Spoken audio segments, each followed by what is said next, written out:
우리는 그동안 하나님을 교회 안에만 묻고든 무지의 죄를 범해왔고 세상 만물과는 무관하고 오로지 영혼에만 관심을 갖고 계시는 하나님으로 축소시키고 왜곡시켜 왔습니다.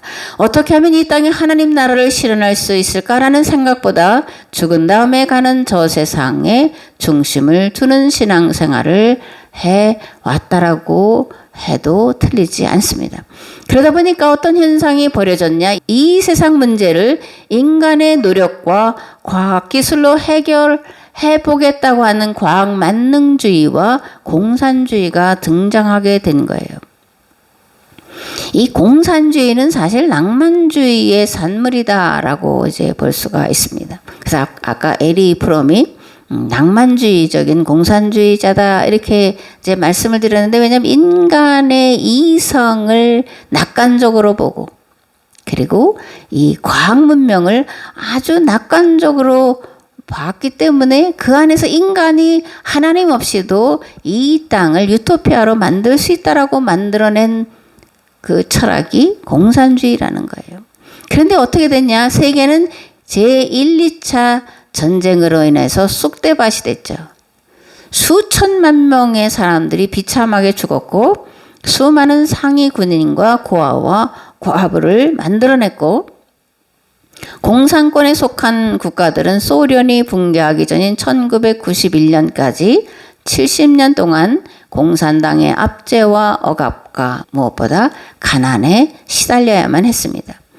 교회는 이러한 20세기 역사에 대해서 방관하는 것에 대해서 철저히 회개를 해야 됩니다.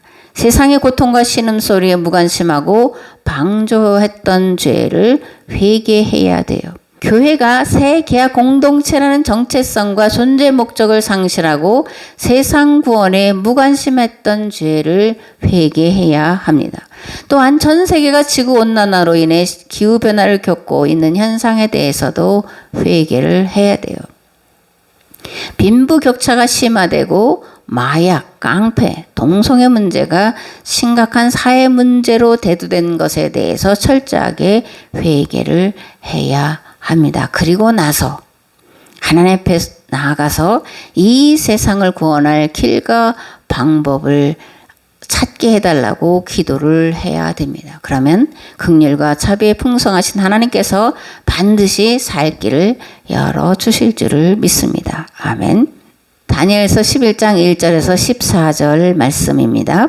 내가 또 메대 사람 다리오 원년에 일어나 그를 도와서 그를 강하게 한 일이 있었느니라. 이제 내가 참된 것을 내게 보이리라. 보라, 바사에서 또 새 왕들이 일어날 것이요 그 후에 넷째는 그들보다 심히 부유할 것이며, 그가 그 부유함으로 강하여진 후에는 모든 사람을 충동하여 헬라 왕국을 칠 것이며, 장차 한 능력 있는 왕이 일어나서 큰 권세로 다스리며 자기 마음대로 행하리라. 그러나 그가 강성할 때에 그의 나라가 갈라져 천하 사방에 나누일 것이나 그의 자손에게로 돌아가지도 아니할 것이요 또 자기가 주장하던 권세대로도 되지 아니하리니 이는 그 나라가 뽑혀서 그 외에 다른 사람들에게로 돌아갈 것임이라. 남방의 왕들은 강할 것이나 그 군주들 중 하나는 그보다 강하여 권세를 떨치리니 그의 권세가 심히 클 것이요 몇 해 후에 그들이 서로 단합하리니 곧 남방왕의 딸이 북방왕에게 가서 화친하리라. 그러나 그 공주의 힘이 쇠하고 그 왕은 서지도 못하며 권세가 없어질 뿐 아니라 그 공주와 그를 데리고 온 자와 그를 낳은 자와 그때에 도와주던 자가 다 버림을 당하리라. 그러나 그 공주의 본족에게서 난 자 중에 한 사람이 왕위를 이어 권세를 받아 북방왕의 군대를 치러 와서 그의 성에 들어가서 그들을 쳐서 이기고 그 신들과 부어 만든 우상들과 은과 금의 아름다운 그릇들을 다 노력하여 애굽으로 가져갈 것이요 몇 해 동안은 그가 북방왕을 치지 아니하리라. 북방왕이 남방왕의 왕국으로 쳐들어갈 것이나 자기 본국으로 물러가리라. 그러나 그의 아들들이 전쟁을 준비하고 심히 많은 군대를 모아서 물에 넘친 같이 나아올 것이며, 그가 또 와서 남방왕의 견고한 성까지 칠 것이요 남방왕은 크게 노하여 나와서 북방왕과 싸울 것이라. 북방왕이 큰 무리를 일으킬 것이나 그 무리는 그의 손에 넘겨준 바 되리라. 그가 큰 무리를 사로잡은 후에 그의 마음이 스스로 높아져서 수만 명을 엎드려 때릴 것이나 그 세력은 더하지 못할 것이요 북방왕은 돌아가서 다시 군대를 전보다 더 많이 준비하였다가 몇 대 곧 몇 년 후에 대군과 많은 물건을 거느리고 오리라. 그때에 여러 사람이 일어나서 남방왕을 칠 것이요 내 백성 중에서도 포악한 자가 스스로 높아져서 환상을 이루려 할 것이나 그들이 도리어 걸려 넘어지리라. 아멘.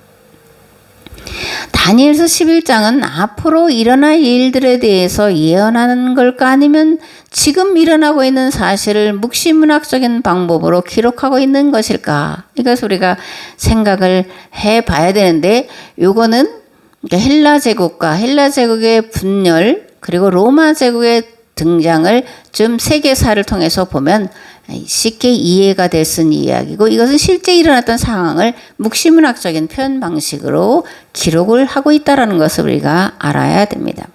그러니까 11장 1절에 4절 말씀은 신비와 계시로 이해하기보다는 자연의 이치와 원리로 봐야 된다는 얘기가 되는 거죠. 예언자면 우리는 특별한 계시나 말씀을 받아서 전하는 자로 알기 쉬운데 예언자들은 시대와 역사의 흐름과 진행 방향을 내다보는 해안을 가진 자고 그들이 이런 해안을 가질 수 있었던 것은 성경을 해석하는 자였기 때문에 그런 거예요. 그러니까 예언자들은 앞을 내다보는 해안을 가진 자이고 성경 해석자이고 역사가라고 봐야 옳다 그런 말씀을 드리는 겁니다. 예언자들은 하나님을 경험한 자들이에요. 하나님 경험을 통해서 하나님이 어떻게 또 무엇을 통해 역사를 주관하시는지 역사를 주관하는 이치와 원리가 무엇인지를 알게 된 자들이고 그래서 그것을 기반으로 역사를 해석하고 그 해석한 역사를 통해서 미래를 조망한 자들이었다라는 겁니다. 오늘 목회자들도 사실 이러한 상태에 이르러야 되는데 그러지 못한 것이 하나님 앞에 늘 부끄럽고 죄송한 그런 고백을 하게 되는 거죠. 예수님은 바리새인과 율법학자들에게 일기는 보면서